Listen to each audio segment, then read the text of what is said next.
After the wise men had left, the angel of the Lord appeared to Joseph in a dream and said, "Get up, take the child and his mother with you, and escape into Egypt, and stay there until I tell you, because Herod intends to search for the child and do away with him." So Joseph got up and, taking the child and his mother with him, left that night for Egypt, where he stayed until Herod was dead. This was to fulfill what the Lord had spoken through the prophet: "I called my son out of Egypt."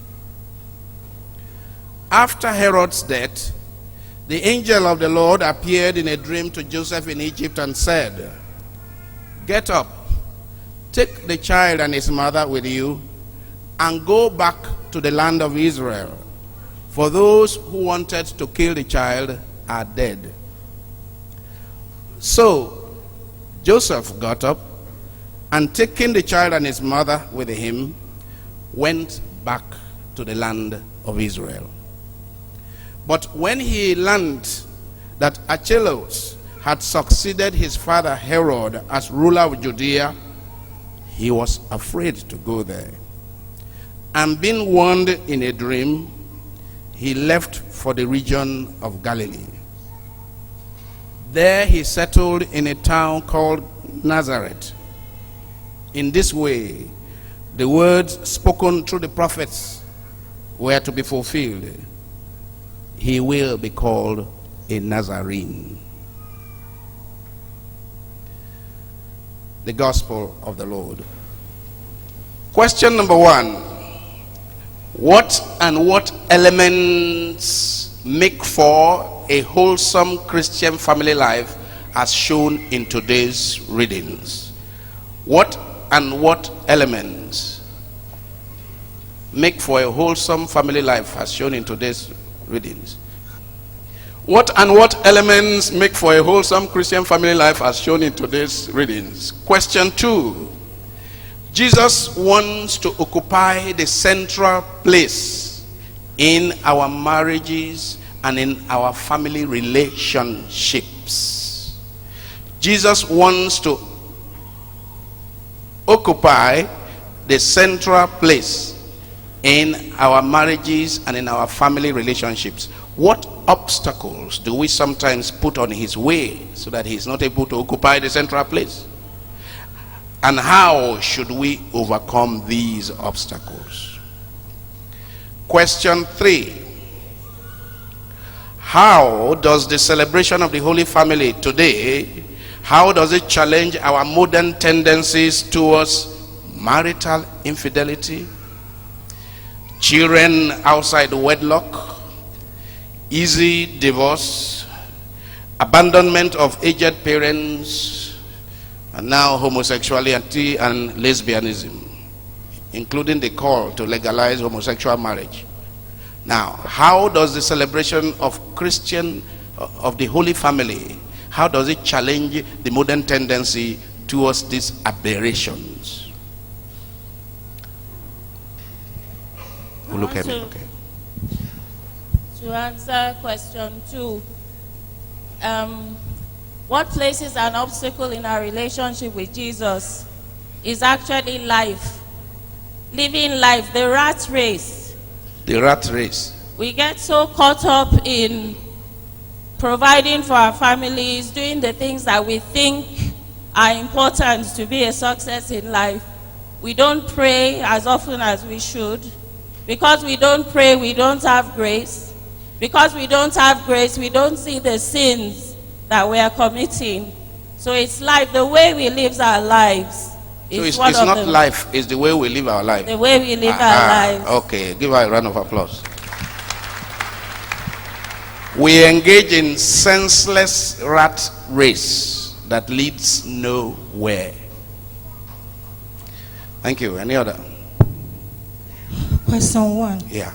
What and what elements make for a wholesome Christian family life, as shown in today's readings? I think mutual respect and love for one another. Mutual respect and love for one another, yeah. Being able to forgive is forgiveness, mutual forgiveness. It says, be angry, but do not sin. Do not allow the sun to set on your anger. Okay. So when we carry grudges against one another, we call back things that are happening. Don't say it too loud. There are people that you are referring to here, sitting down here. Okay. We call back things that had happened over time, and we never allow them to dissipate, so that we have an easy relationship with one another. Keeping malice, telling stories all over the place, complaining, and I think that I think that's it actually. Give her a round of applause. Forgiveness, mutual respect, love.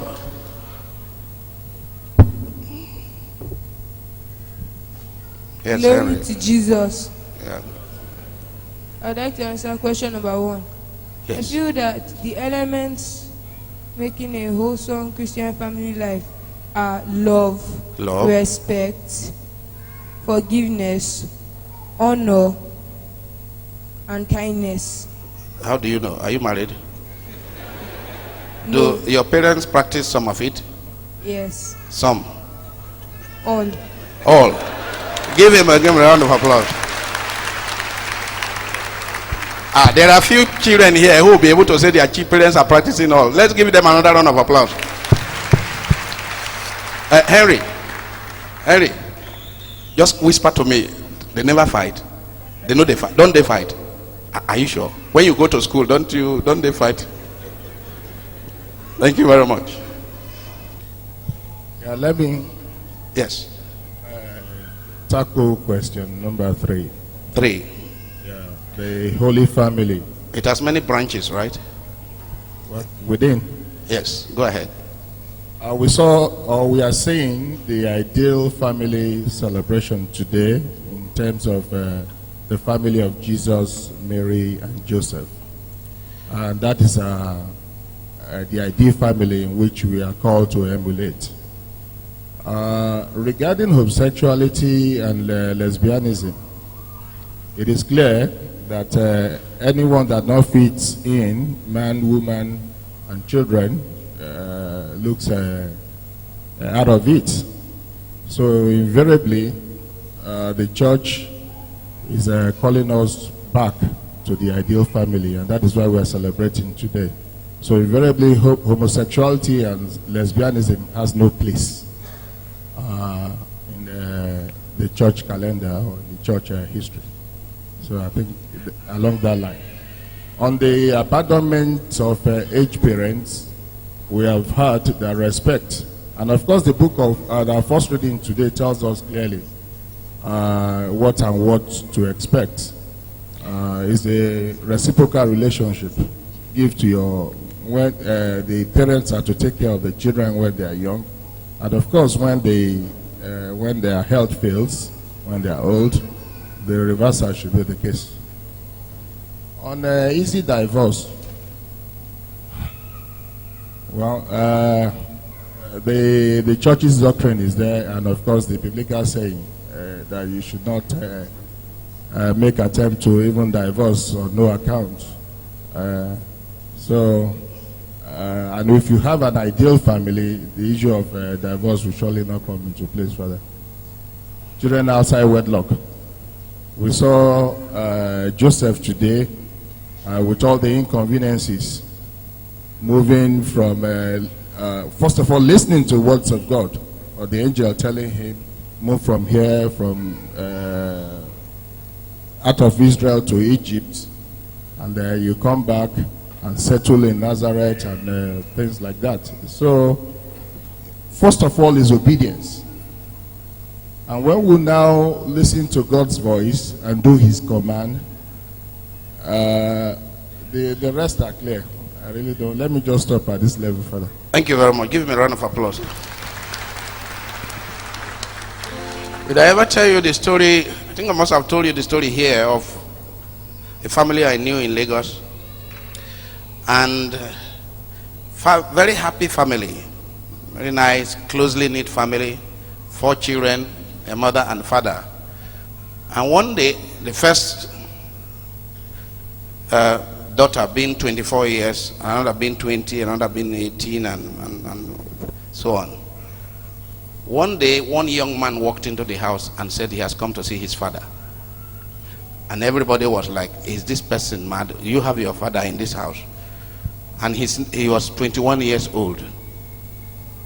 And as the children and their mother were trying to say, get out of here. I mean, we're a small family, nuclear family here. We don't have other fathers living here. Now, their father came out of the room and said, wait, not true, now my son.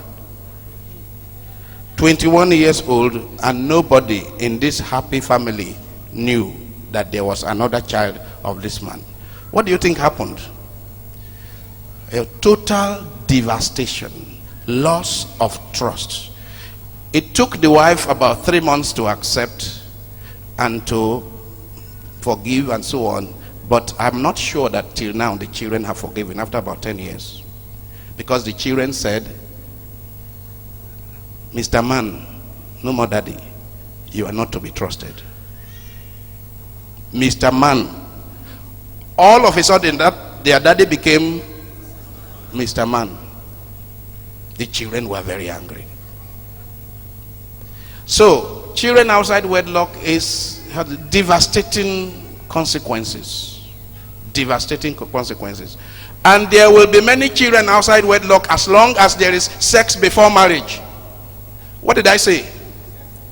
Say the sentence. There will be many children outside wedlock as long as there is sex before marriage. Let me hear you say it.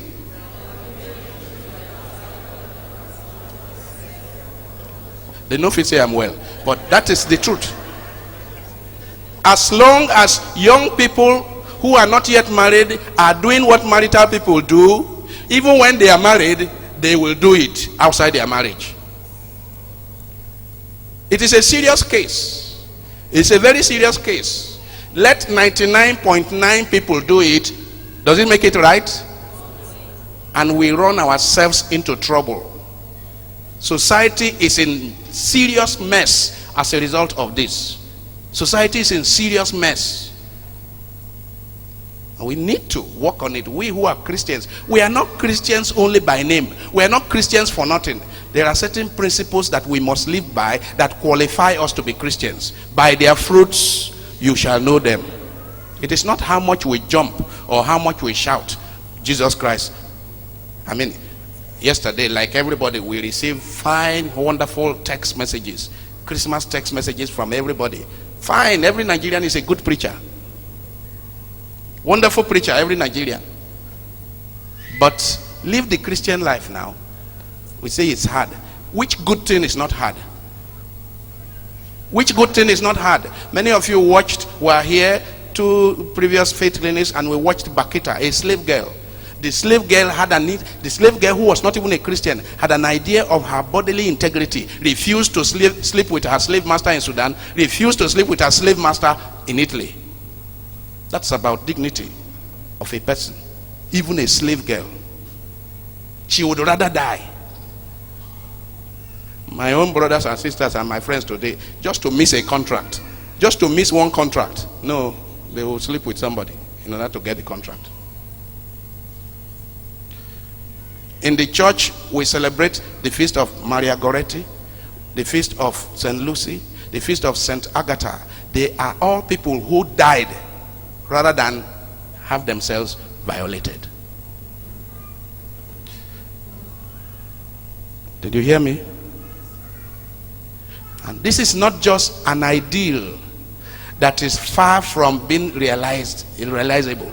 This ideal is what you and I are called to. It is realizable, but we must believe that it is realizable.